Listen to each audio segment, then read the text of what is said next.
Voilà, donc moi je suis Olivier Vanderac, professeur à Toulouse et au laboratoire Géosciences et Environnement Toulouse. Et donc je travaille plutôt sur mon centre d'intérêt, c'est les racines des chaînes de montagne, les racines de la croûte terrestre, et le métamorphisme, la déformation, les transferts de magma qui ont lieu. Et à ce titre, alors, au départ, je m'intéressais vraiment à ça, à la dynamique des racines profondes de la croûte terrestre, surtout dans le cadre de l'évolution orogénique. Et ça a trouvé une application en termes de compréhension de la formation des gisements d'uranium. Mes premiers contrats avec les industriels, c'était avec Orano, hein, Areva à l'époque. Et ça, alors n'hésitez pas, oui, à couper vos micros. Et puis, mon arrivée à Toulouse il y a une dizaine d'années, j'ai été sollicité par cette start-up TLS Geothermics et qui m'ont dit, ah oui, ben, votre travail nous intéresse pour la géothermie profonde. Et au début, je les ai regardés un petit peu de façon un peu surpris, en disant, voilà, qu'est-ce que moi, qui travaille sur les racines profondes de la croûte, va pouvoir apporter sur la géothermie. En effet, bon, j'avais l'image de la géothermie profonde qui était liée plutôt aux zones de volcanisme, au magmatisme actif, avec des fluides hydrothermaux. Et puis, non, ils m'ont dit, non, non, nous, on s'intéresse en fait au géotherme et on cherche les endroits où le géotherme, la température va atteindre de l'ordre de 150 degrés à quelques kilomètres de profondeur. Et pour ça, on a besoin d'une distribution de la distribution et du contexte. Attendez, je vais pouvoir couper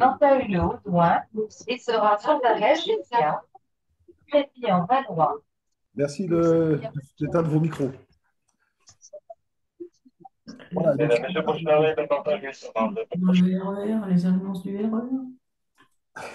Oui, c'est quelqu'un qui est dans je le. m'en suis venu à m'intéresser Ah, à la peut-être, géothermie. il suit le truc là, peut-être. Et donc, dans cette introduction, je vais traiter donc, des manifestations de surface de la géothermie, des sources de chaleur, des modes de transfert. Euh, Olivier, excuse-moi de te couper, c'est Gaëtan. Juste pour dire, si jamais tu me présentes quelque chose, là, on est toujours sur l'agenda de la SGF. Ah, la SGF, d'accord. Ok, merci, Gaëtan.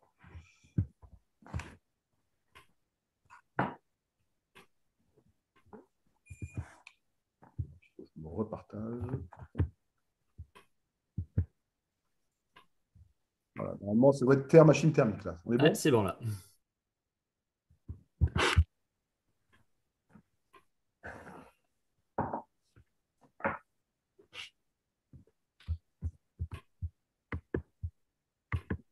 Voilà, donc les manifestations de surface, ça va être effectivement hein, du volcanisme, de l'hydrothermalisme, comme on peut l'observer à La Réunion, en Islande, ou plus proche de chez nous, ceux qui habitent du côté des Pyrénées, avec du thermalisme qui a été une activité depuis plusieurs siècles, hein, avec ici la station thermale de Loudanvielle, où il est particulièrement agréable de se baigner en hiver. Il y a aussi des sources chaudes dans le Massif central. Laurent Arbaret reviendra dessus. Et alors, qu'est-ce qu'on sait du gradient géothermique? Alors, bon, pour rappel, les forages les plus profonds, la profondeur maximum à laquelle l'homme est allé chercher un échantillon avec ses outils, c'est de l'ordre de 12 km dans la péninsule de Kola. Et ça a été acquis enfin, dans le cadre enfin, à l'époque des Soviétiques. Et donc, c'est 12 km. En Europe occidentale, le forage le plus profond, c'est le KTB en Allemagne à 8 km. Et sinon, il y a un forage océanique qui est allé jusqu'à 2 km. Donc ensuite, pour les forages, enfin la température à des plus grandes profondeurs, on va s'appuyer sur des informations indirectes qui viennent de roches qui ont été exhumées à la surface de la Terre ou qui ont été ramenées par les volcans ou encore par des travaux expérimentaux.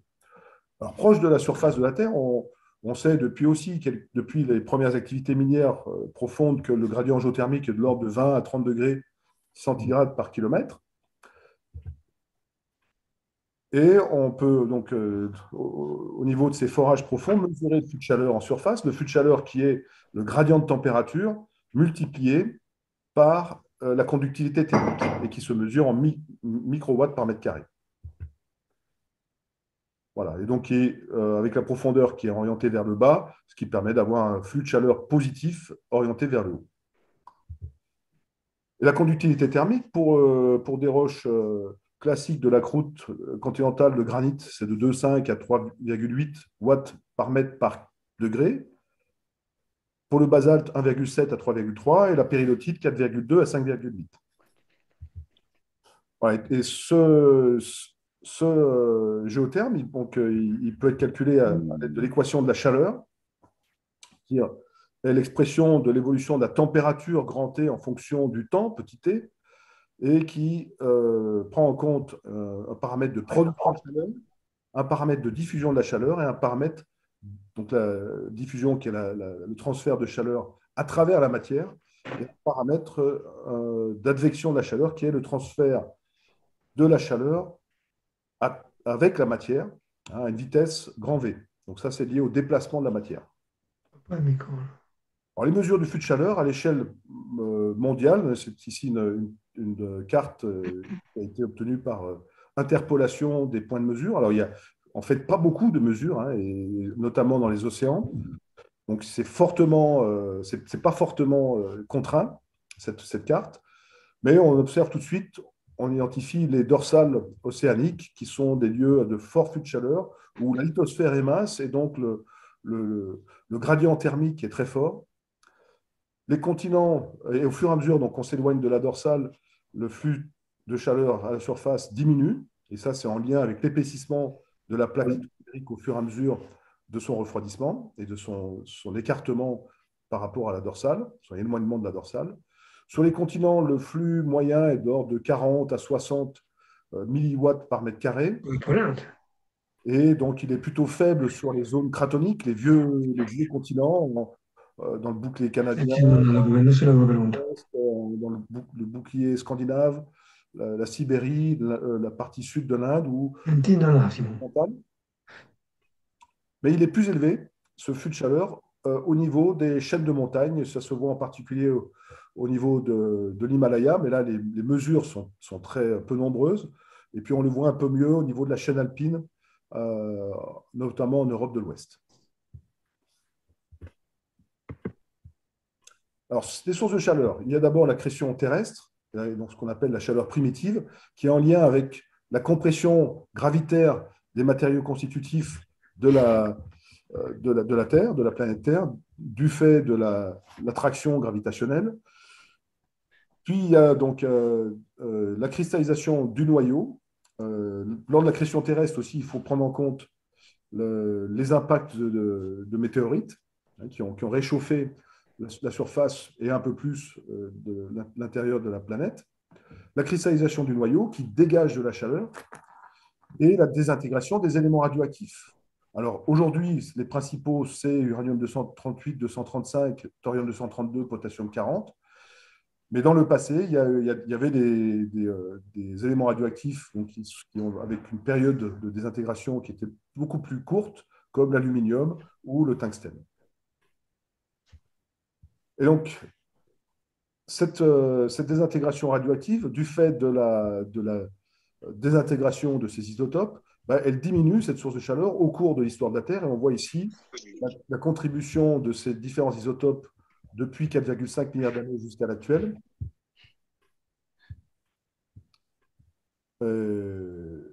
Et donc la diminution par un facteur 3 à peu près depuis l'Archéen, hein, du total de production de chaleur par des intégrations radioactives. Alors, ce qu'il faut quand même savoir, c'est que surtout la partie accrétion terrestre, hein, la partie chaleur résiduelle liée à l'accrétion terrestre, c'est très mal connu. Et donc, on a finalement un bilan thermique de la Terre qui est très mal contraint, et on peut attribuer, selon les modèles, entre 30 et 50% du flux de chaleur actuel à l'accrétion terrestre, hein, dans les premiers temps de l'histoire de la Terre, et puis entre 50 à 70% du flux de chaleur actuel à la désintégration des éléments radioactifs. Et donc, ces éléments sont distribués de façon un peu hétérogène et sont particulièrement concentrés dans la croûte continentale. Ici, donc, les principaux modes de transfert de la chaleur, plutôt par conduction dans le noyau solide, par convection, donc advection, en lien avec la convection du noyau externe liquide, convection potentiellement dans le manteau, et puis l'advection liée à la tectonique des plaques et au mouvement des plaques lithosphériques. Mais à travers les plaques lithosphériques, c'est plutôt un transfert par conduction, là où la géodynamique n'est pas active. Là, je vais passer rapidement sur comment on construit le géotherme. Mais en gros, on connaît la température à la surface. Ici, on voit l'augmentation de la température en degrés Kelvin de gauche à droite, et puis avec la profondeur de 200 jusqu'à 6400, enfin de 0 jusqu'à 6400 km, jusqu'au centre de la Terre. On connaît la température à la surface. On sait que la croûte terrestre n'est pas fondue dans le cas moyen, et donc le 30 degrés par kilomètre ne peut pas se prolonger jusqu'à 30 km jusqu'à la profondeur du mot, sinon on obtiendrait 900 degrés, ce qui est au-delà du solidus des roches de la croûte continentale. Donc on s'est sans doute un peu en dessous de ces 900 degrés, plutôt entre 600 et 700 degrés. Puis ensuite, on sait pareillement que le solidus des péridotites est peut-être tout juste atteint à la base de la lithosphère, donc autour de 200 à 200 km. Puis ensuite, dans le manteau convectif, là, on peut invoquer un gradient adiabatique qui est uniquement une augmentation de la température qui est uniquement liée à l'effet de la pression. Et ça, expérimentalement, c'est déterminé à 0,3 degrés par kilomètre. Alors, on sait par contre qu'à l'interface manteau-noyau, il y a un changement de phase. On passe d'un manteau solide à un noyau externe partiellement liquide, et donc on passe le liquidus ou du fer. Et là, on a un gradient adiabatique dans ce noyau externe fondu qui est de l'ordre de 55 degrés par kilomètre. Et puis après, on fait un peu ce qu'on peut pour arriver jusqu'au centre de la Terre. Et là, les modèles divergent de 20 à 30 %. Voilà, donc ça nous donne à peu près ça, le géotherme sur une coupe terrestre. Et si on zoome maintenant sur la lithosphère, le flux de chaleur à la surface, il est celui qui vient du manteau terrestre, plus la production de chaleur qui est en lien avec la désintégration des isotopes radioactifs, de l'uranium, du thorium et du potassium. Et ça nous donne le flux de chaleur à la surface. Et il faut aussi prendre en compte le contexte géodynamique, avec ici une représentation d'une zone de subduction en lien avec une convergence de plaques qui va entraîner en profondeur les isothermes. Là, j'ai représenté ici 400, 800 et 1200. Et au contraire, dans les zones où la croûte et la lithosphère va être amincies, les isothermes vont remonter vers la surface. Alors, les points matériels ne vont pas forcément changer de température, mais le géotherme sera plus élevé. Et puis, il faut prendre en compte aussi les circulations de magma et de fluides, dont les circulations sont représentées ici par des flèches. Alors, des flèches rouges pour les fluides magmatiques, les flèches violettes pour les fluides métamorphiques et la circulation des fluides météoriques qui viennent de la surface, des fluides de surface, qui sont représentés par des flèches bleues. Donc, tout ça va avoir une influence sur le gradient géothermique. Et donc, la méconnaissance de l'ensemble de ces contributions fait qu'on a à peu près, je dirais, dans l'ordre de grandeur, une méconnaissance de l'ordre de 20 à 30 % sur les géothermes à quelques kilomètres de profondeur. Et on sait que dans les zones de convergence, on a plutôt du métamorphisme qui est en lien avec un gradient géothermique relativement faible, avec du métamorphisme de haute pression, basse température, un gradient de l'ordre de 10 degrés par kilomètre. Alors que dans les zones de croûte épaisse, on peut aller jusqu'à 30, 40 degrés par kilomètre. Et si cette croûte épaisse est ensuite amincie, là, on va augmenter le gradient géothermique par amincissement et atteindre de l'ordre de 50 degrés par kilomètre. Voilà, donc si maintenant on regarde ce que ça donne à l'échelle européenne, le flux de chaleur, donc avec ce document compilé par Chamorro en 2014, On voit que bon, le bouclier baltique est marqué par un faible flux de chaleur, comme tous les autres vieilles zones de croûte continentale, donc de l'ordre de 30 à 40 milliwatts par mètre carré. Par contre, la ceinture alpine et la ceinture varisque sont associées à des flux de chaleur plus élevés.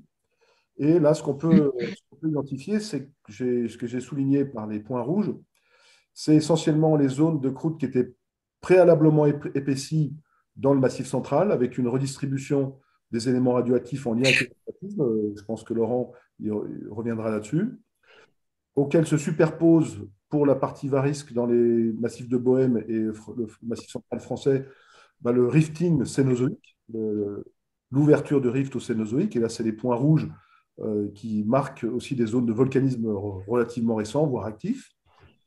Dans la partie chaîne alpine dont les fronts sont représentés en blanc, là, on voit aussi que l'épaississement de la croûte plus l'amincissement de la lithosphère en lien avec des retraits de plaques plongeantes, ça va donner des zones fortement avec un flux de chaleur beaucoup plus élevé, autour de plus de 100 à 100, 150 milliwatts par mètre carré, en particulier dans le bassin pannonien, hein, au niveau des Carpates, au sud des Carpates, et puis dans le domaine égéen, incluant aussi le domaine du Menderes, MM. Et aussi, bien sûr, la zone de l'ouverture du bassin algéro-provençal et de la mer Tyrrhénienne, en lien avec le retrait de la plaque plongeante qui actuellement subsiste sous la Calabre et sous le détroit de Gibraltar. Voilà, donc avec cette introduction, je vais, donc ça c'était un résumé.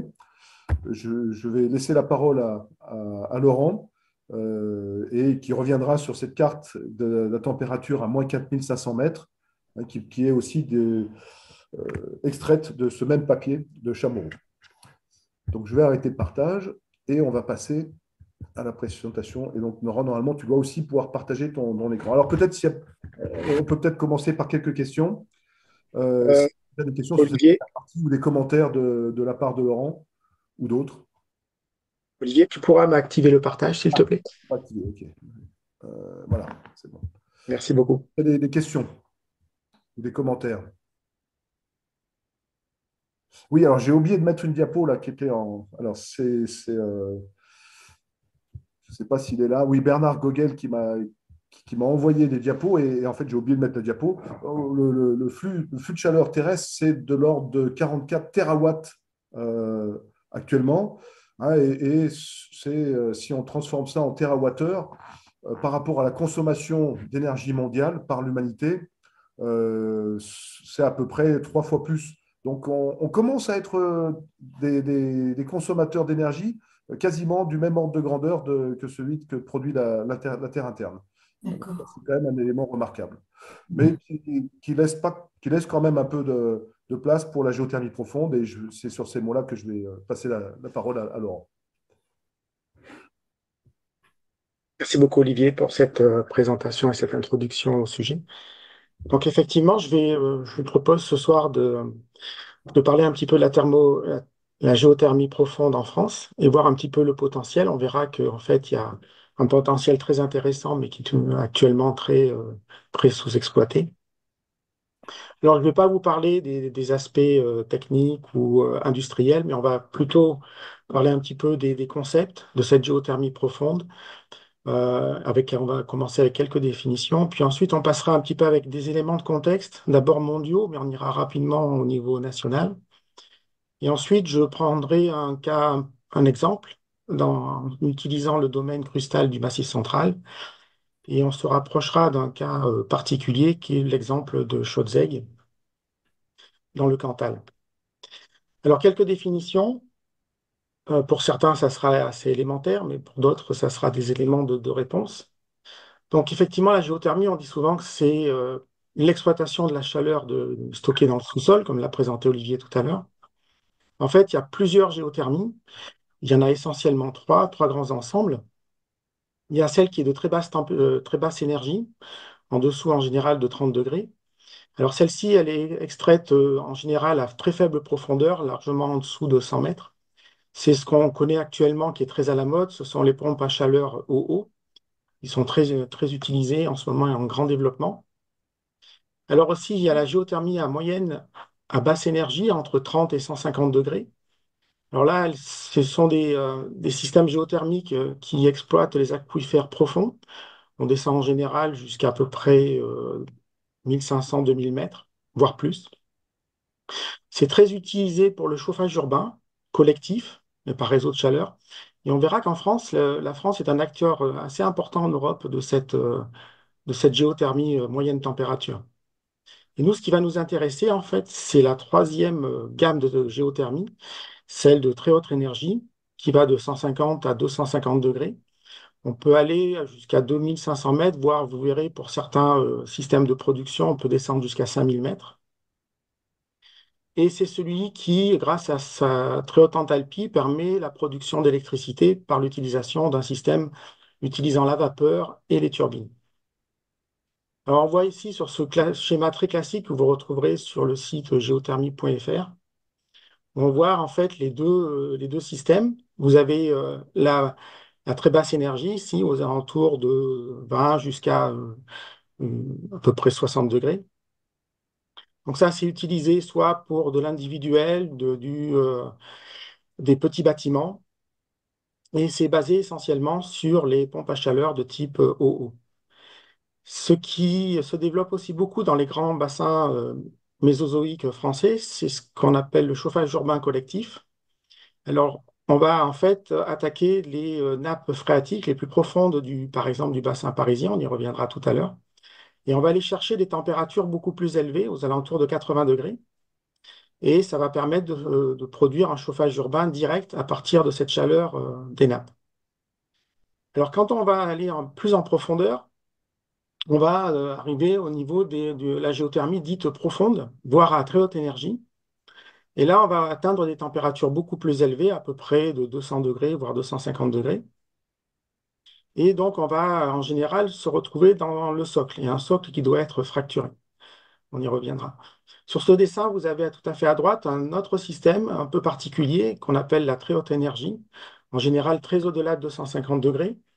Et ça, c'est souvent lié à des aquifères en système volcanique actif, comme par exemple l'Islande.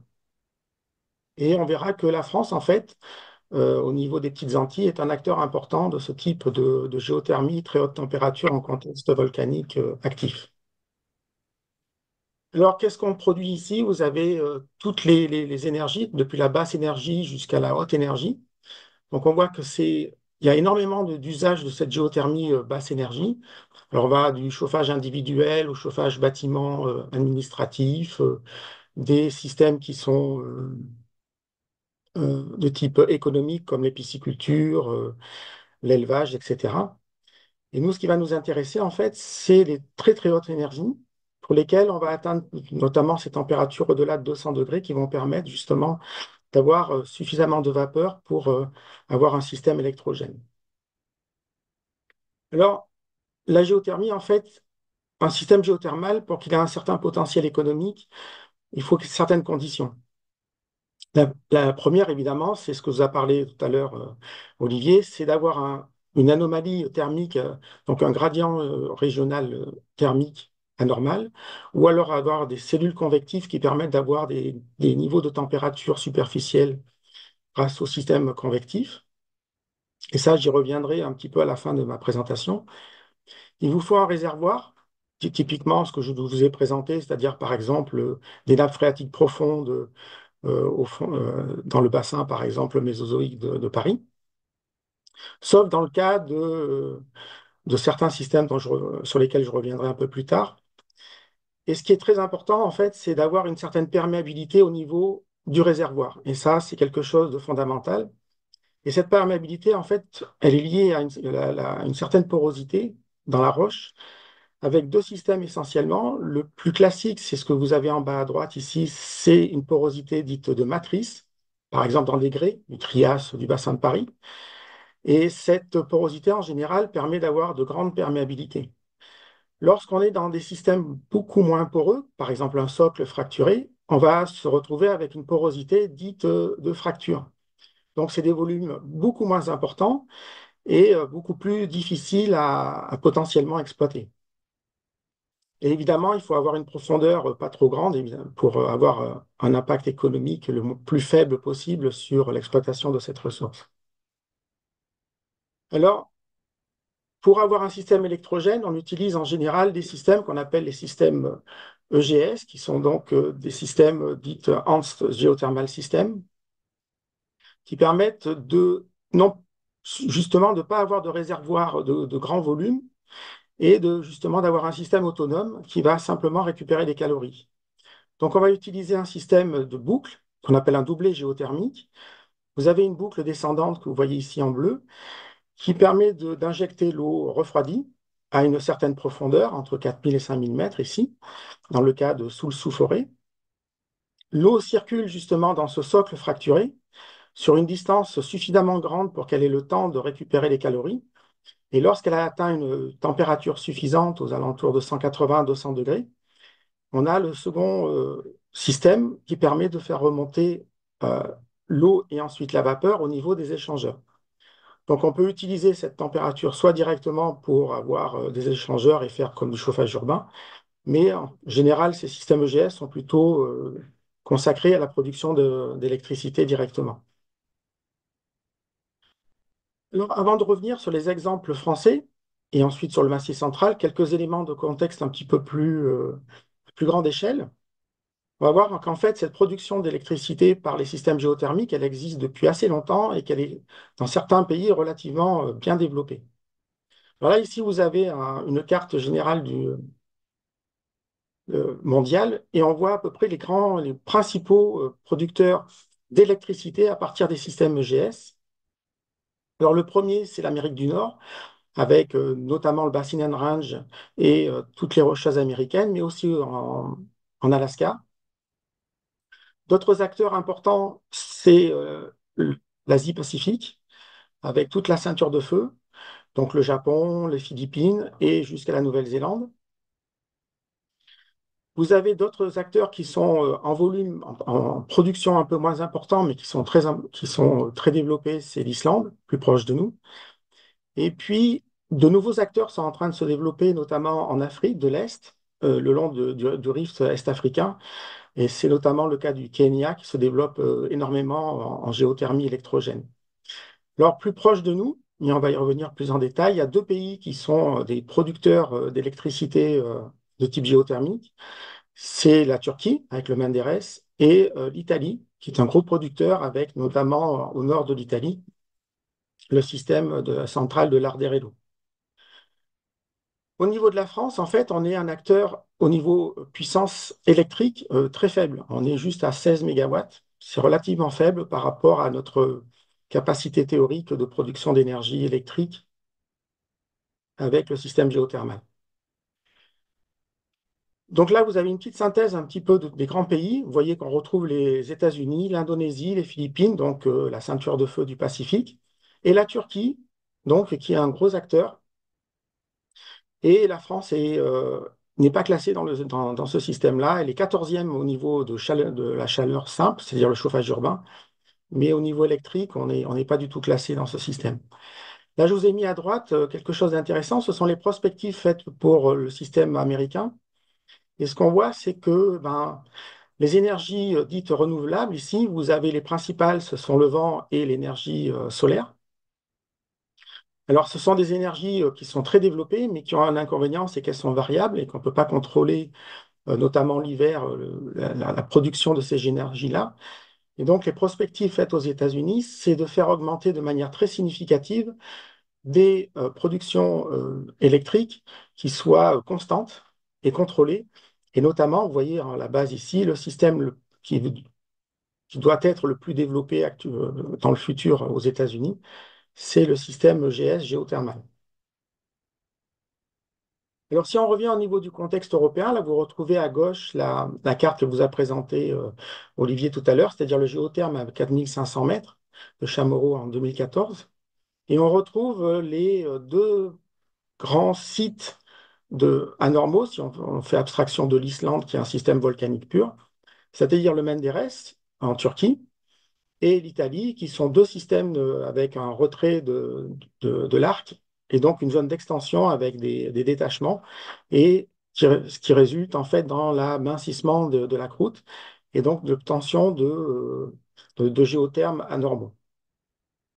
À droite, vous retrouvez ici les différents acteurs économiques de la géothermie européenne avec deux consommations qui sont la chaleur, donc le chauffage urbain essentiellement, voire industriel, et puis l'électricité. On retrouve les deux grands acteurs que sont la Turquie et l'Italie pour l'électricité, et la France avec 17 mégawatts est un acteur, c'est peu important. Par contre, pour ce qui est de la production de chaleur de type chauffage urbain, on retrouve encore une fois la Turquie, très développée, mais le deuxième acteur au niveau européen, c'est la France, avec des puissances assez importantes comparées à ses voisins, notamment l'Allemagne. Alors, quand on se passe au niveau national, on retrouve en fait ce chauffage urbain. Vous avez ici une carte de la France où on retrouve les aquifères dans les bassins mésozoïques, le bassin de Paris, le bassin aquitain, le couloir rhodanien ici, mais aussi les fossés, les grabens tertiaires ici, de Limagne ici et du fossé rhénan. Et on voit qu'ils sont parfaitement corrélés à des anomalies de température au niveau des nappes. On voit par exemple que là, on a des températures à la base du bassin, dans le fossé rhénan, qui sont aux alentours de 180 à 200 degrés. Au niveau de la région parisienne, on retrouve des températures très importantes au centre du bassin de Paris. Au niveau du bassin aquitain, on retrouve aussi des températures très anormales dans la région de Pau. Et on retrouve aussi quelques températures un peu anormales dans le bassin, dans le couloir rhodanien ici, et en Grande Limagne de Clermont. Et on voit qu'il y a trois grandes régions qui produisent du chauffage urbain. Le plus important, c'est l'Île-de-France, et qui continue à se développer de manière très importante actuellement, avec une propagation vers le sud en direction d'Orléans et de Tours.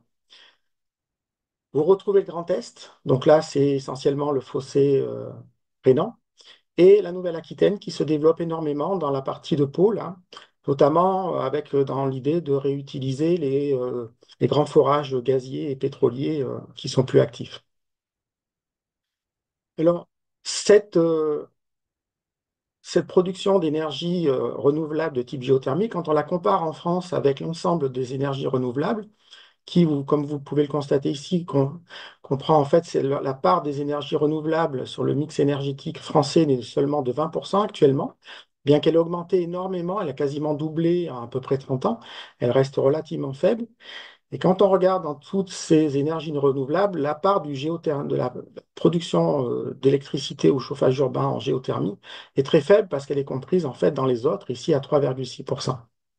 Donc il y a elle n'a pas un énorme impact en fait actuellement par rapport notamment à l'éolien ou à d'autres systèmes comme les pompes à chaleur au haut de surface, qui sont très développés par exemple en Bretagne, dans des régions où les hivers sont relativement doux.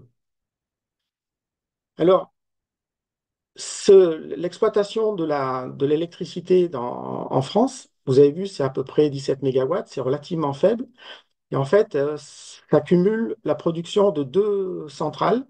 La première, c'est la centrale EGS de Soultz-sous-Forêt, au nord de Strasbourg, qui est un démonstrateur assez ancien, qui existe depuis longtemps, avec plusieurs forages. Il y a 4 forages qui vont jusqu'à 5000 mètres dans le granit. Je reviendrai un petit peu en détail sur la géologie du site.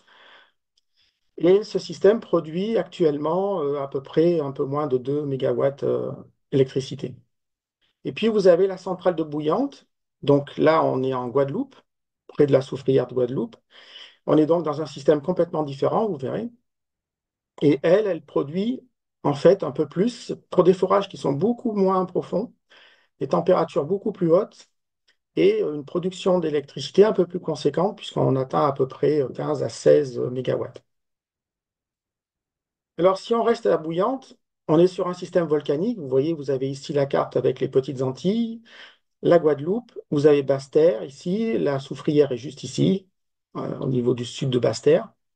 Et donc, Bouillante, c'est un système géothermal en bord de mer, avec un socle volcanique fracturé, une activité bien sûr volcanique présente, très active, Et puis, donc, ce socle volcanique fracturé permet aux eaux de surface, qu'elles soient des eaux d'infiltration, des eaux pluviales du côté de la Soufrière, mais aussi des eaux de mer du côté de la mer des Caraïbes. Et cette eau est réchauffée en profondeur, vers 2000 mètres. Et en fait, la centrale de bouillante récupère simplement cette eau réchauffée jusqu'à peu près 200 degrés.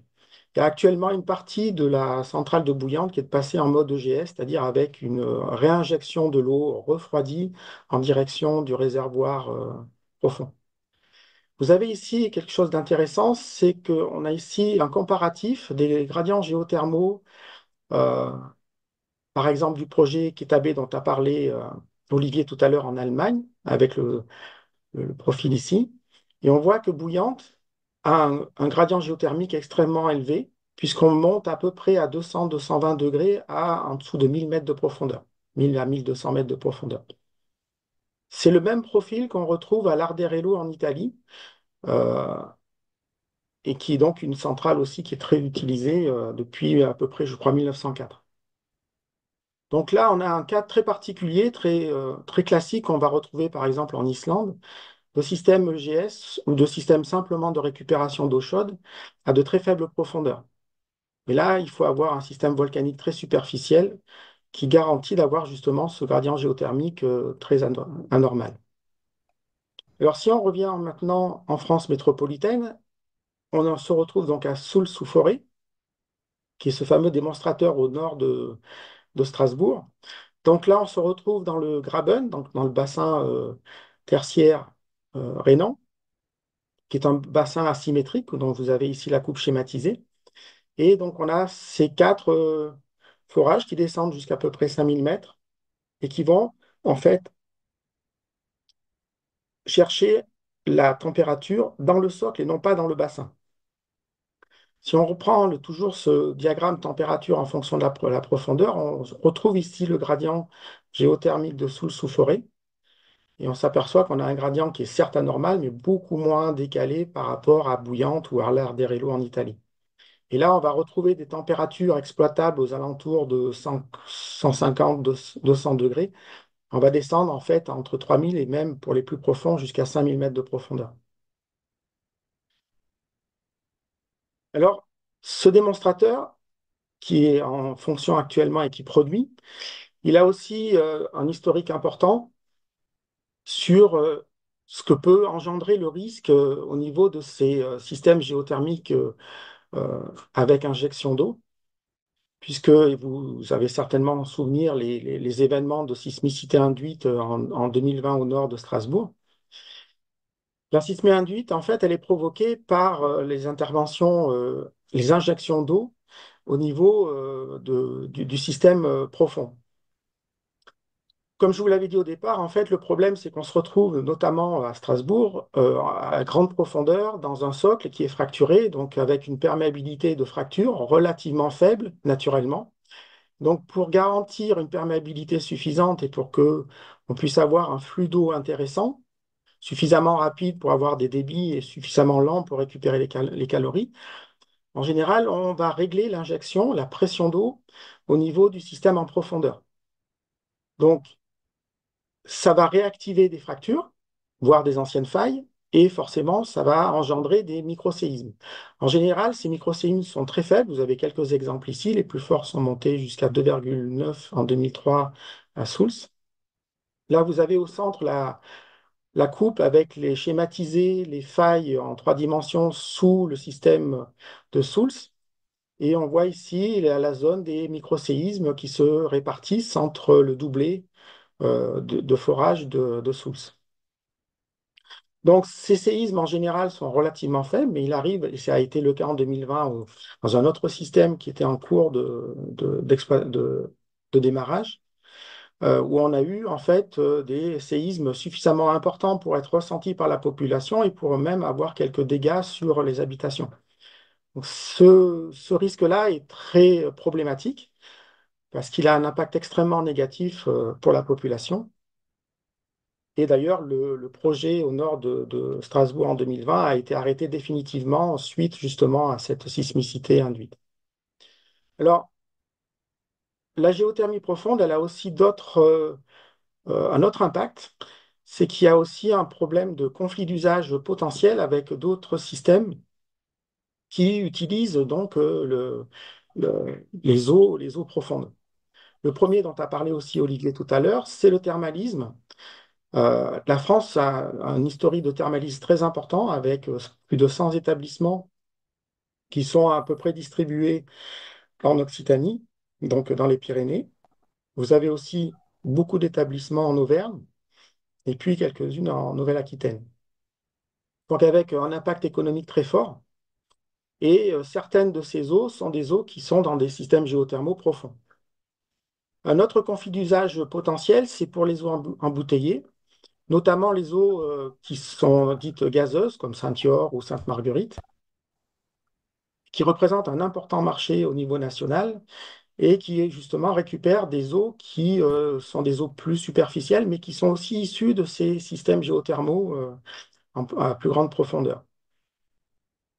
Et puis, bien sûr, dans certains cas, on a aussi un conflit potentiel avec du chauffage urbain individuel qui peut exister. On verra tout à l'heure, ici, vous avez l'exemple à droite de la poste à Schautzeg.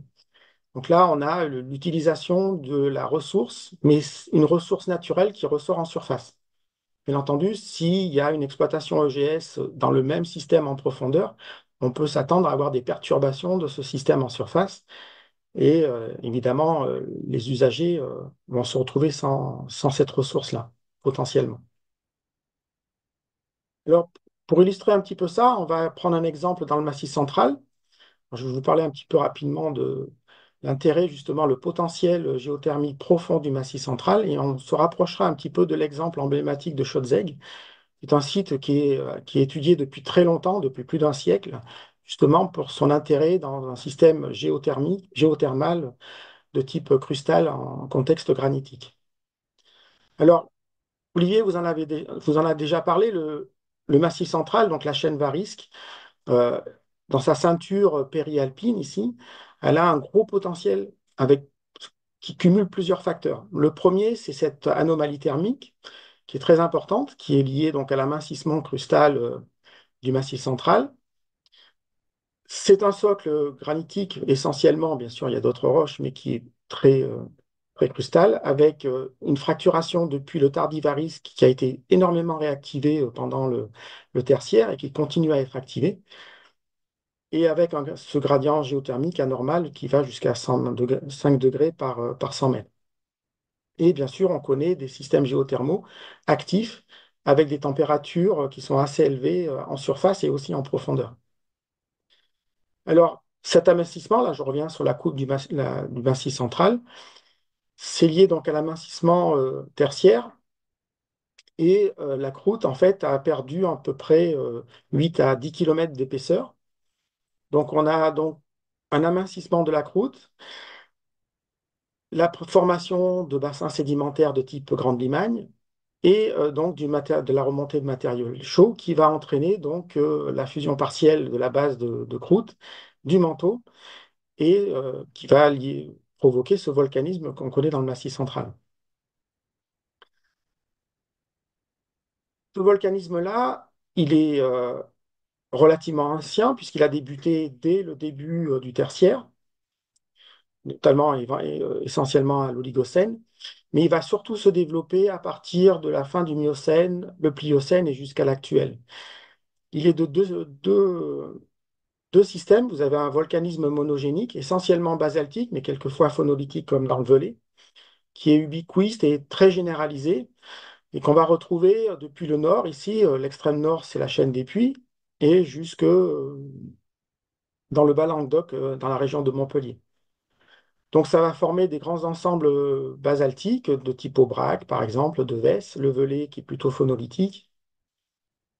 Et à côté de ça, vous avez des grands ensembles des édifices polygéniques, eux qui sont centrés, qui sont plutôt inféodés le long du sillon houlier dans la partie ouest de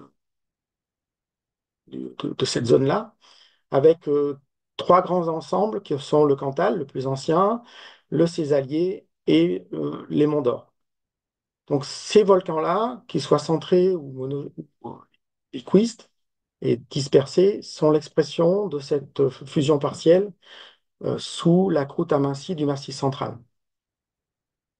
Et évidemment, il y a une activité géothermale qui est très connue, qui est distribuée. Là, vous avez une carte à droite des sources thermales entre 30 et 80 degrés. On voit on en trouve le long de la ceinture périalpine et aussi et surtout même d'ailleurs dans les Pyrénées. Donc, on a beaucoup de sources qui sont plus ou moins grand volume, avec des températures. Vous voyez ici, par exemple, ici c'est Saint-Nectaire à 40 degrés, vous avez les Monts d'Or à 40 degrés et le Par à Chaudzay qui monte jusqu'à 82 degrés. Donc ces occurrences-là sont l'expression de ce gradient géothermal anormal sous le Massif central. Alors maintenant, si on se rapproche de l'exemple de la Chaldette et de Chaudzay, qui est un faisceau, vous allez le voir. Alors, Chaudzay est connu depuis très longtemps et étudié. C'est un- une sortie de plusieurs sources. En fait, il y en a une trentaine environ autour de la ville et principalement dans la ville.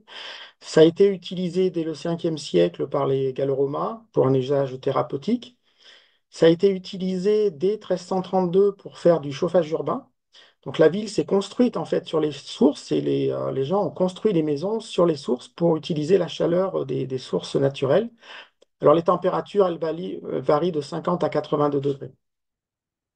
Et bien sûr, depuis le milieu du 19e siècle, le thermalisme s'est développé dans le Massif central et bien sûr dans les Pyrénées. Et à Chaudzay, il y a un établissement thermal qui est toujours en activité. Vous avez ici à droite quelques exemples de ces systèmes de chauffage urbain. Vous avez ici un simple serpentin, un échangeur tout simple dans une maison individuelle. Vous avez ici un échangeur un peu plus évolué, moderne dans la poste. Et vous avez les termes ici qui utilisent les eaux d'exor de ces sources-là pour l'usage du thermalisme. Alors le contexte géologique de Chaudzay, vous allez voir un petit peu qu'il est assez particulier. C'est un système géothermal amagmatique en contexte granitique fracturé. Donc, vous avez ici à droite la carte géologique de la région de Chaudzay. Vous avez en rose ici le granit de Margeride qui s'est mis en place, comme vous voyez sur la coupe ici, c'est une lame qui fait à peu près 5 km de puissance et qui s'est mis en place dans les unités inférieures des gneiss qui sont ici en vert. Chaudzay ne se situe pas directement sur le granit de Margeride, mais dans la partie nord ici, probablement à peu près 1000 mètres au-dessus de la lame qui s'enfonce sous Chaudzay dans les unités de gneiss. Et il y a une troisième unité géologique dans le secteur ici, qui sont représentées par justement ce volcanisme basaltique tertiaire, avec trois grands ensembles, le massif centré du Cantal au nord, les basaltes de l'Aubrac et les basaltes du Devès au nord-est. Alors, ce système de Chaudzay, il a été étudié de très longue date. Dès 1906, Delaunay propose un modèle simple. Il considère ici un système où vous avez le plateau granitique de Margeride avec des fractures. Les eaux pluviales descendent, se réchauffent et remontent à la faveur des filons de microgranit que je vous montrerai au niveau de Chaudzay, qui, pour Delaunay, servent de drain et permettent la sortie des eaux chaudes à 50 ou 80 degrés au niveau de la surface. Ce modèle va être retravaillé en 1949 par Aubignat. Lui considère que les eaux de surface descendent au niveau du Cantal, donc cette fois-ci au nord, traversent les gneiss, donc il n'implique pas du tout le granit de Margeride, et il fait remonter, comme Delaunay, les eaux de profondeur, à peu près de 3000 à 5000 mètres, en direction de Chaudzay, par le biais des filons de microgranit.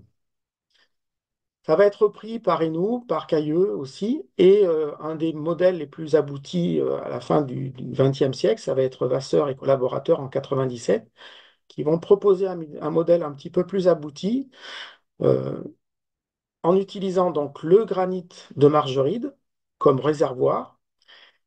L'impluvium, c'est l'Aubrac. Donc là, on est plutôt au sud-ouest du système de Chaudzay. Et il considère qu'il y a deux circuits, un circuit un peu plus superficiel, un peu plus froid, et un circuit plus profond qui va en profondeur à la base du granit, voire peut-être même dans les gneiss inférieures. Et enfin, il récupère exactement le même système au niveau de Schötzegg, avec une remontée des eaux qui sont en profondeur à peu près à 180-200 degrés, et qui vont remonter en direction de Schötzegg et terminer aux alentours de 60 à 80 degrés. La dernière étude la plus récente qui a été publiée, c'est dans le cadre d'un rapport du BRGM en 2002. Et là, vous retrouvez le système, on revoit la lame de granit ici, on voit Schötzegg ici, et vous avez la planaise du Cantal au nord-ouest et au sud-est, l'Aubrac. Et là, on a un système un peu plus complexe. On retrouve le circuit de l'Aubrac qui descend en profondeur et qui finit par remonter soit à Schötzegg, mais aussi à la Chaldette, qui est une petite station thermale qui est posée sur le granit, non pas tout au nord comme à Schötzegg. Mais dans ce modèle-là, il faut intervenir aussi un impluvium au niveau de la planaise du Cantal, donc du nord. Et font traverser les eaux en profondeur, à 6000, 4000, 5000 mètres, et les font revenir vers Schötzegg. Donc là, on aboutit à un système un peu plus compliqué, où on a plusieurs systèmes d'arrivée d'impluvium avec des cellules beaucoup plus compliquées. Dans le cadre d'une ANR, on travaille actuellement sur ce système. On a repris donc les données des travaux précédents et on a repris de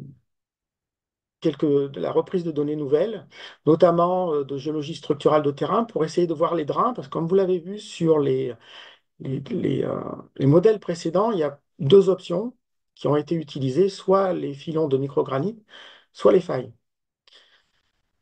On essaye de voir aussi l'origine des eaux par la géochimie des gaz dissous dans les eaux pour savoir si on a plusieurs circulations, et notamment quelque chose qui est très important, c'est l'influence d'eau et de gaz beaucoup plus profonds, voire mantéliques.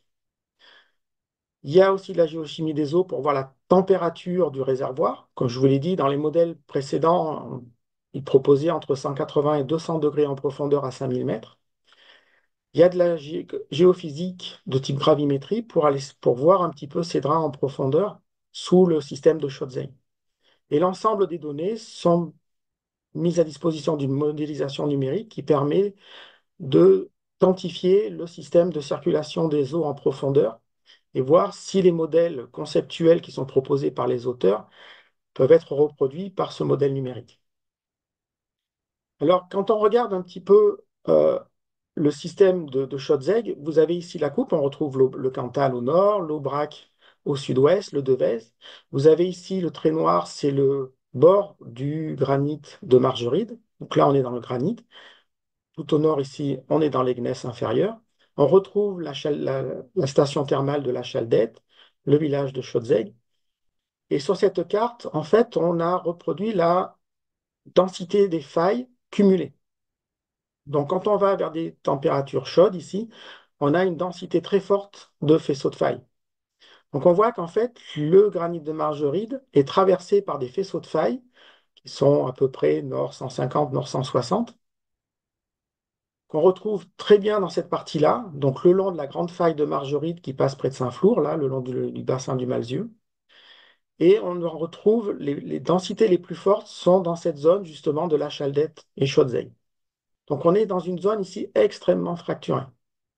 Il faut noter bien sûr que vous avez l'Aubrac, qui est probablement aussi une zone de fracturation, puisque les basaltes ont utilisé des drains pour s'épancher en surface. Mais bon, comme tout l'ensemble de l'Aubrac est recouvert par les produits volcaniques, on n'a pas de données sur la fracturation réelle du faisceau de l'Aubrac. Donc on a des faisceaux comme ceci, orientés nord 160, qui traversent en profondeur le réservoir granitique. Alors quand on va sur le terrain et qu'on se rapproche de Schötzegg, ces drains, on les voit très bien. On voit surtout beaucoup de failles métriques très classiques qu'on voit un peu partout. Vous avez deux illustrations ici, elles ne sont pas très grandes. Elles sont très cataclasées, avec une forte déformation, et surtout, elles sont riches en argile, très argilisées, avec des gouges très argilisées. de par leur épaisseur faible et la présence forte d'argile, ce pas des drains extrêmement potentiels. Par contre, quand on cherche un peu plus loin, on va trouver des failles qui ont une topologie totalement différente. D'abord, elles ont une puissance beaucoup plus importante. On trouve des failles qui ont des puissances dans la gouge qui vont dépasser 200 mètres de puissance. Et quand on regarde de près, on s'aperçoit qu'on a ici le gneiss qui est complètement broyé, mais très peu argilisé, et donc avec une porosité très importante. Donc la puissance importante excusez-moi, de ces failles ici, et le fait qu'elles soient peu riches en argile avec une porosité importante, en font des drains potentiels extrêmement puissants. Et près de Schottzegg, il y a tout un faisceau de ces grandes failles là, qui sont présents et qui se croisent. Donc à partir des données, là je ne vais pas vous montrer l'ensemble des données, notamment de géochimie pour le calcul des eaux, on peut reproduire des modèles. Là c'est juste un exemple en 2 dimensions, mais actuellement les modèles sont faits en 3 dimensions. On peut reproduire le système qui inclut l'Aubrac, le granit de Margeride et le faisceau de failles de Schottzegg que je viens de vous montrer.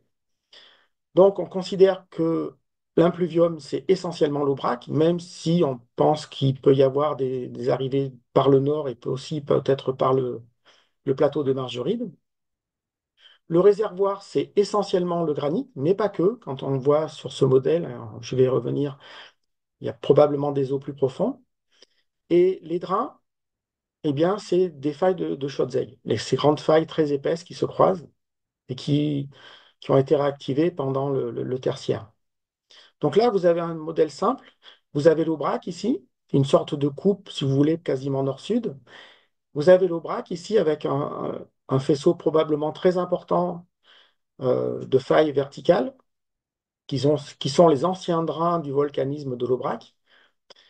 Et vous avez le faisceau de Schottzegg ici, qui se situe à peu près dans cette zone-là. Et ce qu'on voit, c'est qu'on a un écoulement des eaux froides de surface qui vont très loin en profondeur à la base du granit à 5000 mètres, un déplacement de ce système vers le faisceau de faille de Schottzegg, avec des temps de transfert qui sont très longs, plusieurs milliers d'années. Alors les calculs dépendent, ça peut aller de 3000 ans à 10 000 ans. Et ce qu'on voit très bien par le jeu des couleurs ici, c'est qu'on a des eaux chaudes aux alentours d'à peu près 150, 180 degrés, qui remontent à des profondeurs qui ne sont pas très profondes ici. On est plutôt sur du 500, 1000 mètres maximum. Donc on a une anomalie ici en termes d'eau chaude sous Schottzegg qui est très importante. Donc là, on arrive à reproduire un petit peu, de manière un peu plus quantitative, ce système de circulation des eaux au niveau du complexe Aubrac-Schottzegg. Donc l'idée, c'est de reprendre un petit peu ces modèles et d'aller voir un petit peu quels sont les impluviums du système. Comme je vous ai dit, actuellement, on considère que c'est l'Aubrac le système principal, mais ça peut être aussi les monts de la Margeride qui sont un peu plus loin du côté du sud-est. Et puis, on a des remontées d'eau, alors assez faibles ici à la Chaldette, on est à peu près en surface, on doit être vers les 35 degrés. Et puis, principalement au niveau de Schottzegg. Et pour nous, c'est pas du tout les filons de microgranit, qui d'ailleurs ne montrent aucune altération hydrothermale particulière, mais ce sont ces gros faisceaux de failles de grande puissance, très perméables, qui permettent une remontée assez rapide des eaux vers la surface pour arriver à des températures, malgré la décompression, aux alentours de 80 degrés. Donc, en prenant un petit peu cet exemple du Massif central, au niveau de la France et de l'exemple de Schottzegg, en fait, on s'aperçoit que toute la ceinture périalpine, donc avec cette extension qui a produit au Cénozoïque les grands bassins et l'amincissement crustal du socle varisque, ça, ça augure d'une ressource géothermique de haute température très importante. Euh, Si Schottzegg est un bon exemple, il y a d'autres exemples qu'on aurait pu citer. Par exemple, la société Thélès Géothermique dont a parlé Olivier travaille sur le faisceau de faille de Pont-Gibaud, plus au nord, près de Clermont. Et là encore, on se retrouve avec la même géométrie, c'est-à-dire des réservoirs plus ou moins importants profonds, et avec des failles crustales très perméables qui permettent justement de faire remonter ces anomalies thermiques à des profondeurs relativement faibles. Et un dernier point pour conclure qui est très important, c'est l'impact sociétal de, de, de l'éventuelle installation de ces systèmes EGS en milieu notamment rural dans le Massif central. Et existe en fait une désirabilité grandissante pour l'installation de ces systèmes, non pas seulement de chauffage urbain, mais aussi de production d'énergie et d'électricité, face justement au défi de la sortie des énergies fossiles et de leur coût en fait, en lien avec la transition écologique. Et par exemple, pour terminer, à Schautzeg, ils développent de plus en plus le chauffage urbain qu'ils avaient un peu abandonné au milieu du XXe siècle parce que l'électricité atomique était pas chère. Maintenant, ils reviennent beaucoup dessus et ils songent réellement à donc la communauté de communes du Cantal, du côté de Saint-Flour, songe à installer un système de type EGS pour produire de l'électricité.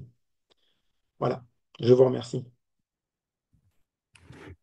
Merci beaucoup, Laurent, pour cette présentation très, très didactique. Et donc, maintenant, c'est le temps des questions. Donc, alors, n'hésitez pas à utiliser les outils réaction, levez la main, et puis je vous donne la parole en activant vos micros. Alors, s'il n'y a pas de questions tout de suite, moi, j'en ai une première. Si tu reviens sur l'exemple de Souls, ce qui Oui, m'a frappé, c'est la forme du gradient géothermique. oui. Tu veux que je l'affiche? Oui, ça serait peut-être mieux. D'accord, oui. Un instant, je Euh, vais. voilà, c'est un peu la même forme que pour l'Arderello, ce qui m'a paru étonnant, c'est que dans le cas de Souls, on va forer à 4 km, alors que finalement, la température, compte tenu du gradient géothermique qui est évalué, qui est estimé, la Affiche. température est quasiment équivalente, que ce soit à 2 km ou à 4 km. Voilà. Même à partir de 1000 mètres, hein, si j'ai bien compris. Oui, c'est ça. Il y a un raidissement du gradient ici.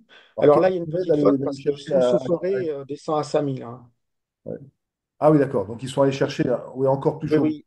Toi, Ils sont descendus presque à 200 degrés vers 5000 mètres. parce que si on prenait à 1500, là, finalement, Il n'y ça avait fait pas grande différence. pas grande C'est pour différence. ça qu'ils sont allés chercher beaucoup plus profond parce qu'ils ont eu ce problème justement oh, excusez-moi, d'un décalage d'un raidissement du gradient ici. Donc ça veut sans doute dire qu'il y a une advection de chaleur qui est efficace par les Oui. circulations de fluide. Hmm. Et finalement, est-ce que c'est pas plus économique d'aller chercher, et moins impactant d'un point de vue sismicité induite, d'aller chercher l'eau chaude à 1500 plutôt que 5000? Après, quand tu as 1500 ici, tu es en limite d'un système EGS en fait, en termes de température. Ok. Mais je suis d'accord avec toi. En fait, si c'était arrêté à 1500 mètres, ils auraient quelque chose d'aussi efficace qu'à 4000 mètres. Donc en fait, quand ils se sont aperçus de ce décalage-là, ils ont creusé, ils sont descendus jusqu'à 5000 mètres. D'accord. Alors, il y a une question là de Bernard. Soit il peut la poser en direct ou je la retranscris. L'interdiction de la fracturation hydraulique s'applique-t-elle à la géothermie? Est-ce que tu as la réponse? Non, pas la fracturation hydraulique utilisée pour les gaz de schiste, que le gouvernement a interdit, notamment dans les schistes du sud du Massif central, en fait, parce qu'en fait, on injecte l'eau et théoriquement, l'eau doit être injectée à une pression suffisante pour pouvoir activer le système en profondeur et avoir justement cette boucle se doubler. Mais l'idée, c'est de maintenir un minimum de perméabilité, mais il ne s'agit pas de complètement fracturer la roche. C'est-à-dire qu'il ne s'agit pas de créer un système extrêmement poreux et perméable en profondeur, comme on peut l'envisager pour le gaz de schiste, où on va essayer d'extraire quelque chose qui est diffus. Là, c'est de maintenir une boucle sur 1 kilomètre en horizontal en profondeur. Donc l'idée, c'est d'avoir une pression qui soit juste suffisante. Alors évidemment, si on reprend le cas, je vais changer de diapositive, de, qui s'est passé en 2020 au nord de Strasbourg. Là, c'est un accident industriel, c'est-à-dire qu'ils ont poussé la pression au-delà des- de la pression qu'ils avaient normalement en standard sur le doublé. Donc là, c'est vraiment un accident industriel, c'est pas inhérent à un usage normal du système. Mais bien sûr, il y a toujours de la microsismicité. Dès l'instant où on met de la pression dans les failles de fluide, il y a nécessairement de la microsismicité, mais qui ne doit normalement pas être ressentie par la population. D'accord. Et donc, cette histoire-là oui, qu'ils ont poussé la pression d'eau un petit peu au-delà de ce qui était prévu au départ, ça a été démontré, oui. Moi, j'ai pas Oui, su. oui, oui, bien sûr. Oui, bien sûr, ça a été démontré. Je vois une question de Armand, alors peut-être qu'il peut la Non, poser. oui. Oui, bonjour, merci pour vos deux interventions. Donc je réagis, je suis salarié de l'AFPG, l'Association des professionnels de la géothermie, et je réagissais justement sur votre première question, sur le fait qu'à Soultz, finalement, ils ont eu des petits déconvenus sur la température, et c'est ça qui est intéressant en fait dans le projet de Soultz, c'est que ça a permis de casser un petit peu le modèle, les préjugés qu'il y avait auparavant, à savoir plus on allait en profondeur, forcément Mm, plus la température allait mm, augmenter et ça allait être globalement stable. ouais, Et donc, on allait très rapidement atteindre 200 degrés. Et ouais, ce qui est intéressant, c'est que grâce à cette histoire de Soultz, eh ben, les projets qui se font à côté, et notamment sa petite sœur, qui est finalement une grande sœur, dont on a vu le nom apparaître à côté, Rittersofen, eh oui. ben, justement, il s'arrête à des profondeurs beaucoup plus faibles, beaucoup plus proches de la surface. Et ils arrivent à des productions énergétiques beaucoup plus importantes, bon, parce que les ouvrages sont dimensionnés un peu plus grands. Et donc, c'est le cas de Rittersofen Oui, qui produit pas d'électricité parce que c'était pas la volonté, qui produit de la chaleur. Et c'est d'ailleurs tout à fait intéressant de produire de la chaleur quand on peut faire de la chaleur parce que c'est beaucoup plus efficace. Donc, bah, on voit comment la recherche amène des projets industriels réellement par la suite. Et ça, c'est intéressant. Et je me posais une question sur une remarque qui a été faite sur les conflits d'intérêts. Je suis assez surpris parce que les conflits, bah, ces conflits-là avec le thermalisme, etc., je ne les observe pas du tout dans mon métier. Donc, si vous pouvez détailler, je suis preneur. oui. Alors, sur la première partie ton commentaire, je suis tout à fait d'accord avec toi. Soul, c'est un très bon démonstrateur de ce problème justement de sortir du concept d'une augmentation continue de la température en profondeur. Et pour revenir dans mon exemple des failles crustales, dans les failles crustales, les modèles numériques montrent très bien quand elles sont très épaisses, parce qu'on peut avoir des faisceaux qui vont jusqu'à quasiment 1000 mètres de puissance en termes de perméabilité globale, et bien en fait, on a de la convection. Et donc, du coup, on peut même avoir des refroidissements, des inversions du gradient. Donc, c'est très problématique parce que si on ne maîtrise pas ça, quand on fait un forage, on peut passer complètement à côté de la zone chaude, à quelques centaines de mètres. Donc, c'est extrêmement important de bien maîtriser justement le problème de l'advection versus convection dans le système pour voir ce qui se passe réellement au niveau de ces domaines fracturés. Pour revenir à la deuxième partie sur les problèmes d'usage, en fait, ce ne sont pas des conflits d'usage avérés. C'est plutôt une problématique de, de, de crainte de la population et des collectivités locales d'avoir une économie qui est cassée par justement l'arrivée d'un système, par exemple GS. Si je prends ce qui est arrivé par la société Lecter au niveau du massif des Monts d'Or, ils avaient un projet dans le système du Mont d'Or de mettre un système EGS et pas très loin, dans leur prospective, des termes des Monts d'Or et de la Bourboule. Et ça a engendré immédiatement une réaction très vive et très négative sur le principe, simplement pour se sauvegarder.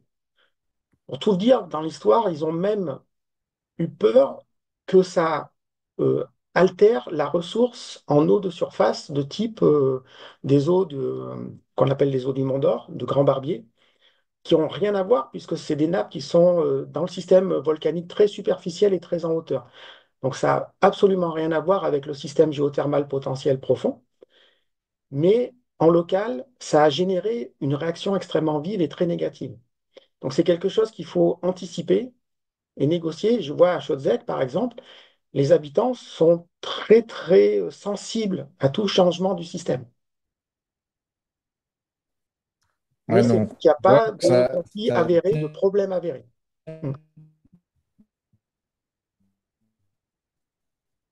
Alors, Armand, ça coupe un peu. Armand, oui. D'accord, ouais, merci pour le complément et on voit en fait que ces craintes, beaucoup malheureusement, elles sont peu justifiées.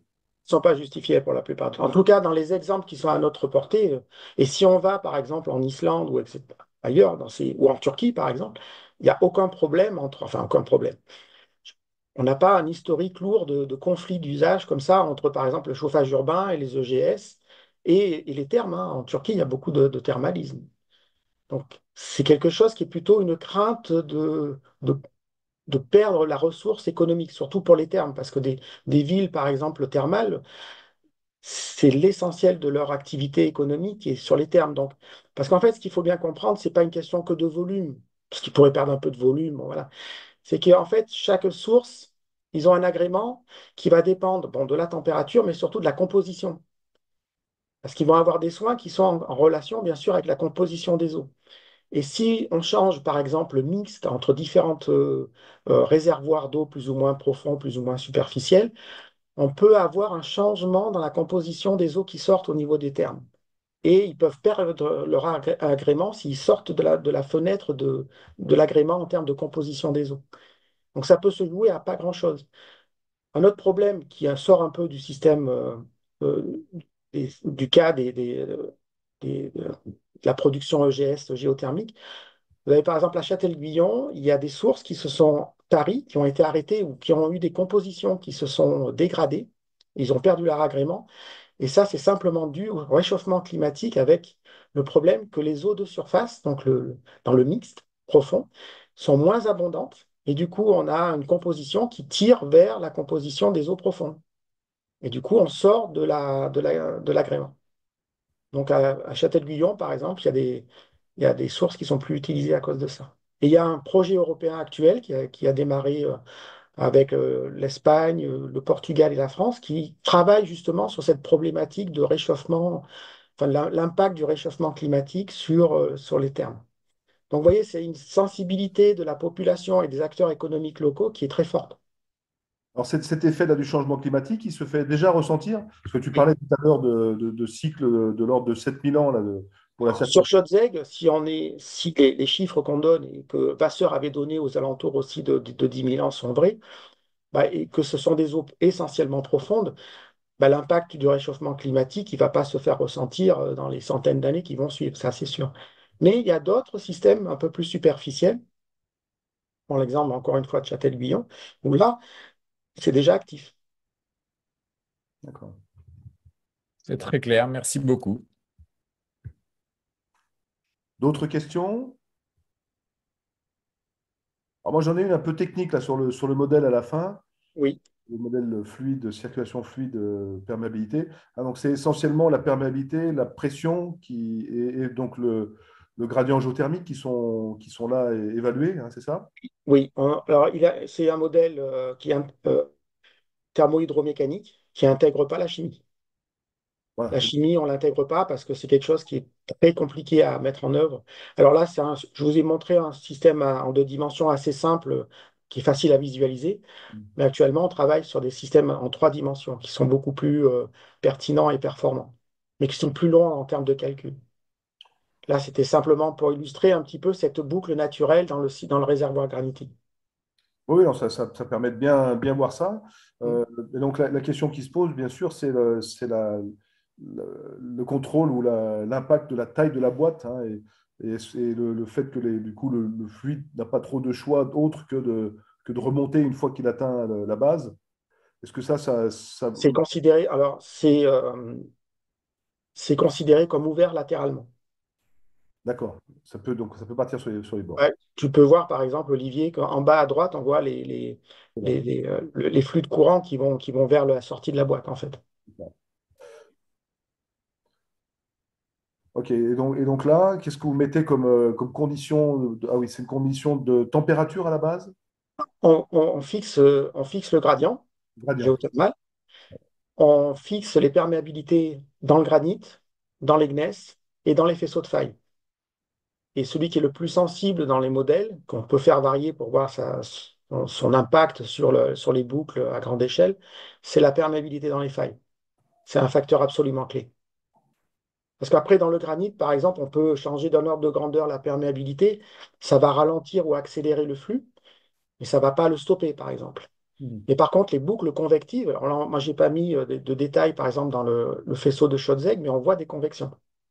Et ces convections, elles peuvent être unicellulaires, bicellulaires, multicellulaires, et en 3 dimensions, ça fait des boucles à la fois dans l'épaisseur de la faille, mais aussi le long du plan de la faille.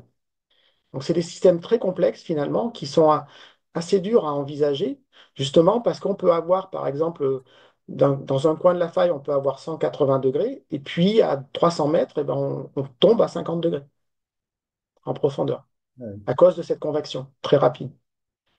Et ces failles, là, c'est les orientations qui correspondent à quel épisode tectonique?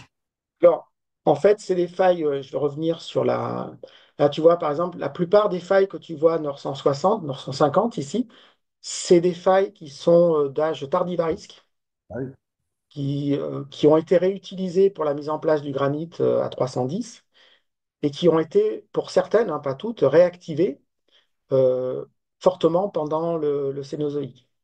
Et elles sont associées à ces grosses failles que je vous ai montrées là, de très forte épaisseur, qui sont plutôt, elles, nord 50. Donc c'est un système à peu près associé, ils ne sont pas tout à fait conjugués, ils sont associés. Et en fait, la zone où il y a les remontées convectives sont les plus efficaces, on va dire, c'est à la croisée des failles.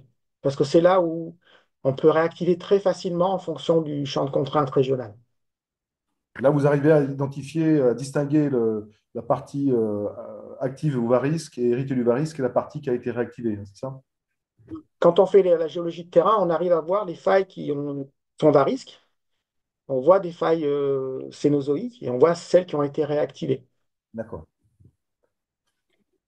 Et là, la lithologie joue un rôle sur la perméabilité de la faille, que ce Oui, soit beaucoup, l'encaissement beaucoup. Oui, ou... beaucoup, parce qu'en fait, dans le granit, on a en profondeur, on a des failles qui sont assez sèches, on va dire, alors que dans les gneiss, qui sont assez micacées, on a une tendance à l'argilisation assez forte. Néanmoins, elles sont quand même efficaces quand elles sont à très grande épaisseur.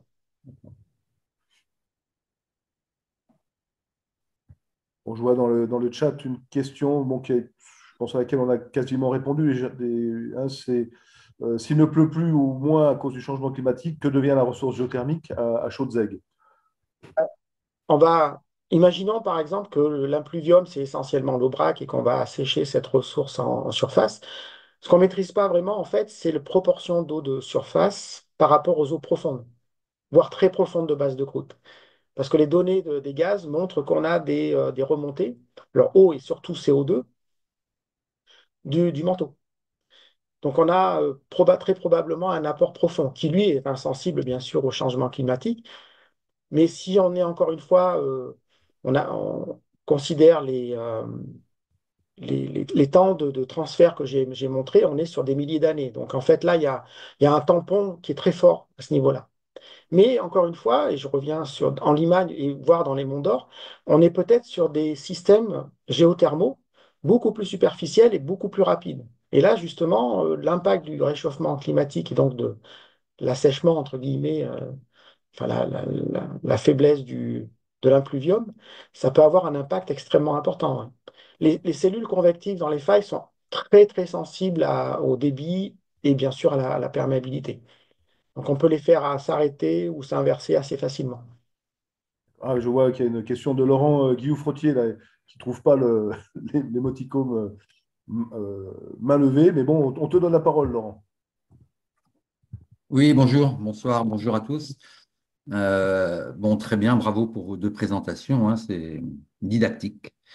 Il y a toutefois une remarque importante, je pense, pour tout le monde, c'est dans ta présentation, Olivier, tu parles du gradient géothermique moyen de 30 degrés par kilomètre. Alors, il faut savoir que c'est ce qu'on utilise en France. Par exemple, au Canada, le gradient géothermique moyen, c'est de 15 à 20 degrés par kilomètre. Donc, c'est une notion qui dépend de la géologie, du continent, etc. En plus, ce gradient, c'est quelque chose qui est estimé dans les premiers kilomètres. Et quand on prend l'équation de la chaleur et qu'on prend en compte la production de chaleur, en fait, la solution, c'est une parabole, c'est-à-dire que le gradient diminue avec la profondeur. Donc, c'est un message pour tout le monde, hein. Tout géologue a besoin d'estimer des températures, mais attention à prendre une donnée qui vient de la surface et de l'extrapoler en très grande profondeur, hein. Un modèle de croûte prendra peut-être 30 degrés par kilomètre en surface, mais à 20 kilomètres de profondeur, on sera peut-être à 20 degrés par kilomètre, et puis à 30 kilomètres, on sera plus qu'à 15, parce que la production de chaleur, en fait, va courber le géotherme. Donc voilà, ça c'est une remarque simple. Euh, Autre chose, c'est par rapport à la présentation de Laurent, il y a une chose, je pense, hein, on travaille avec Laurent depuis plusieurs années, hein, sur ces problèmes de géothermie. Il y a une chose qu'il n'a peut-être pas assez fait passer, c'est le fait que ce qu'on recherche maintenant, et ça c'est une idée de TLS Geothermix, c'est qu'on ne recherche pas nécessairement des zones où on obtient des anomalies thermiques, des anomalies de flux de chaleur, mais on recherche aujourd'hui des zones anormales en perméabilité. C'est-à-dire qu'on peut très bien avoir un gradient géothermique normal, mais si la perméabilité est anormale, anormalement élevée, alors on va avoir des remontées de fluide, hein, puisque les estimations du gradient géothermique sont faites dans des forages. On n'a pas forcément un forage à l'endroit où le fluide remonte, donc on n'a pas l'information. Et donc, ce qui est important de savoir, c'est qu'il est important aujourd'hui de regarder les zones anormalement perméables, pas forcément anormalement chaudes. Si on a une zone anormalement perméable, on a des chances d'avoir des fluides qui remontent et qui remontent donc la chaleur. Voilà. Oui, ça, c'est un point super important et c'est ce qui fait que l'intérêt de la géothermie profonde, c'est que du coup, le champ d'application est beaucoup plus large que juste là où il y a du magmatisme actif ou des sources de chaleur proches de la surface. Exactement, c'est ça. C'est le message. Tout à fait.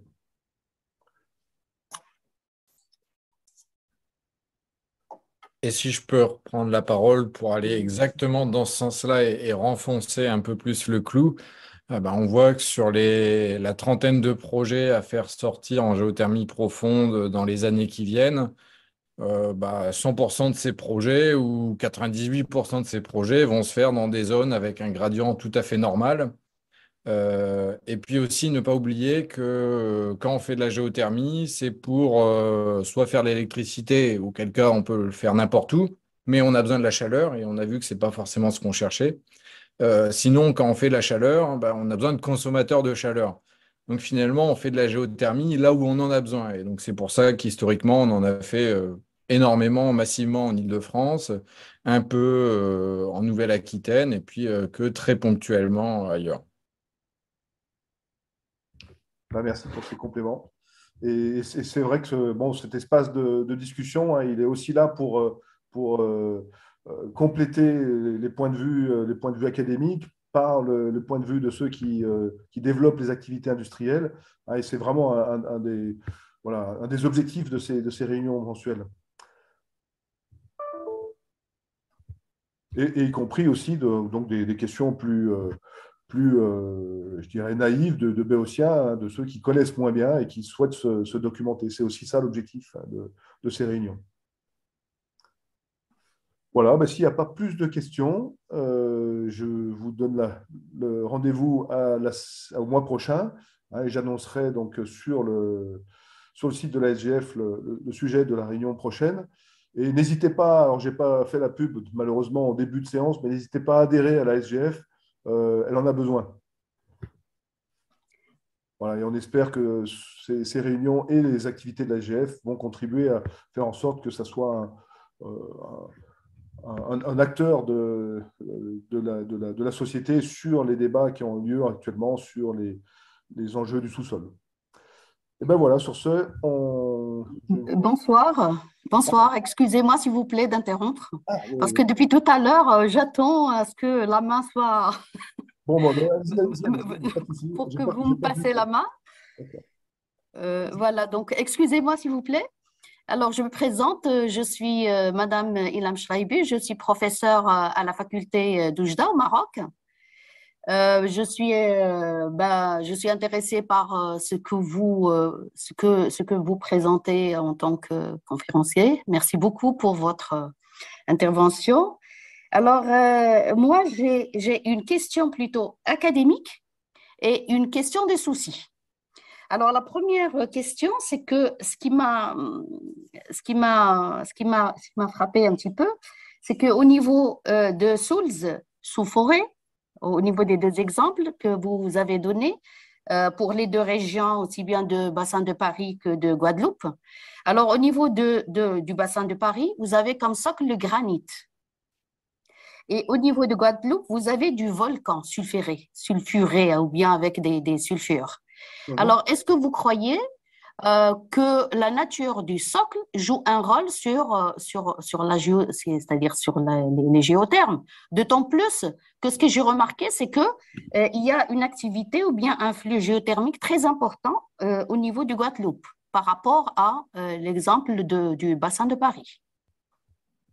Et puis, pardon, c'est-à-dire la deuxième question et souci aussi, c'est que d'après ce que vous avez présenté, le placement des stations de géothermie sont basés surtout sur un domaine très tectonisé, très fracturé.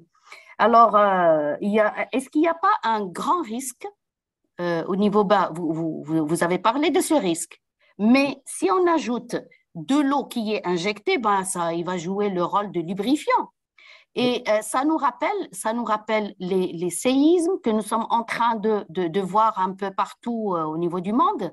Et il y a beaucoup de gens qui s'intéressent beaucoup plus c'est-à-dire à la géothermie. Et ça me rappelle les catastrophes qui sont passées à la Turquie. Alors, est-ce que vous croyez qu'il y a un lien entre ce qu'on voit actuellement comme séismes qui sont vraiment très, très alarmants, très forts, et c'est-à-dire le placement de ces stations. Merci beaucoup. Alors, pour la première partie, voilà, en Guadeloupe, en fait, on est juste, enfin, oui, pratiquement au-dessus de la chambre magmatique active. Donc, on a un gradient géothermal qui est énorme. Et donc, la station de bouillante, en fait, essentiellement est un système passif, c'est-à-dire qu'il n'y a pas de doublé. Donc, on va récupérer l'eau dans un système, dans la nappe très perméable, avec un réchauffement. Là, on est sur des cycles relativement rapides, avec l'arrivée de l'eau de mer dans la nappe et aussi de l'impluvium sur la soufrière, sur le volcan. Donc, en fait, là, il y a juste la récupération des eaux très chaudes en profondeur. Il n'y a que très récemment où ils ont mis un petit doublé. Euh, Dans ce système-là, c'est un système qui est extrêmement perméable parce que le socle de la Guadeloupe, de la soufrière, est extrêmement altéré par l'activité volcanique. Donc, on a un système qui est relativement très très perméable, ce qui donne l'efficacité en fait au système de bouillante. Dans le cadre du fossé rhénan, donc de Souls, on est vraiment dans un système complètement différent puisqu'on est beaucoup plus profond déjà, un gradient géothermique moins anormal. Et là, par contre, effectivement, on est dans un système fracturé, profond. Alors, pour la sismicité, vous avez vu les chiffres que j'ai donnés, ce n'est pas une sismicité très forte. On n'est pas du tout dans des séismes extrêmement importants et surtout destructeurs au niveau de l'habitat, par exemple, enfin des infrastructures humaines en surface. Après, quel est le risque pour générer des grands séismes? Ça, j'avoue que je n'ai pas de recul là-dessus, en fait. À mon sens, vu les pressions qu'on met dans les doublés, c'est très difficile à envisager, mais encore une fois, on n'a pas de cas. Je reviens sur le cas de la Turquie, par exemple, il y a jamais eu de grands enfin, de séismes de magnitude assez importante avec potentiellement des destructions d'infrastructures humaines qui auraient été liées à une activité de type EGS. À ma connaissance, j'en vois pas. Merci beaucoup. Alors, s'il y a d'autres commentaires, c'est vrai que c'est des questions qui sont importantes, hein, les impacts en termes de sismicité induite. Mais effectivement, s'il y a d'autres personnes qui ont des choses à ajouter, il ne faut pas hésiter, hein. Comme tout à l'heure, Laurent Guillaume-Frontier, je ne sais pas s'il est encore là pour éventuellement apporter Oui, son. là. Moi, je me dis intuitivement, alors je ne sais pas si c'est quelque chose qu'on peut tester, mais que justement, ce rôle de lubrification de la faille dans une zone active comme le fossé rhénan, est-ce que ça peut pas même être une manière de prévenir des gros séismes en En allant. relâchant les contraintes, oui. C'est une relaxation des contraintes locales. Après, c'est des relaxations qui sont relativement faibles par rapport au grand séisme. Donc, je ne sais pas du tout. Très local, hein, il faudrait Oui, ça oui, d'aller lubrifier un peu tout le long des failles, quoi. ouais. C'est très localisé. Je ne sais pas du tout quel impact positif ou négatif ça peut avoir sur les grandes failles de bordure du fossé rhénan, comme par exemple quand il y a eu le séisme de Bâle ou les choses comme ça. On est sur des grandes, grandes failles très crustales et très profondes. Je suis pas sûr que le doublé attaque ce type de faisceau de faille. Alors, à ce sujet, c'est bon, rigolo. On a eu quelqu'un qui est venu intervenir à Toulouse, là, qui venait de Nouvelle-Zélande, nous parler de géothermie profonde. Alors pour eux, la sismicité induite n'est pas un sujet. Ça passe même pas dans le bruit. Oui. Effectivement, un séisme de 2,5, 2,9 par rapport à des 5 ou 6 réguliers, ça passe dans le bruit, quoi. Je pense que la Turquie est un peu dans le même cas, hein. Ouais. Ben, on va clôturer cette réunion, hein. Mais bon, merci beaucoup pour votre participation, active ou pas, hein. Et donc, je vous encourage à adhérer à la SGF. Et puis, vous pouvez retrouver l'enregistrement de ces réunions mensuelles sur la chaîne YouTube de la SGF, hein. Si vous tapez YouTube SGF, normalement, vous tombez dessus. Et donc, à dans un mois. Bonsoir à Merci tous. beaucoup, Olivier. Merci à tous. Au revoir.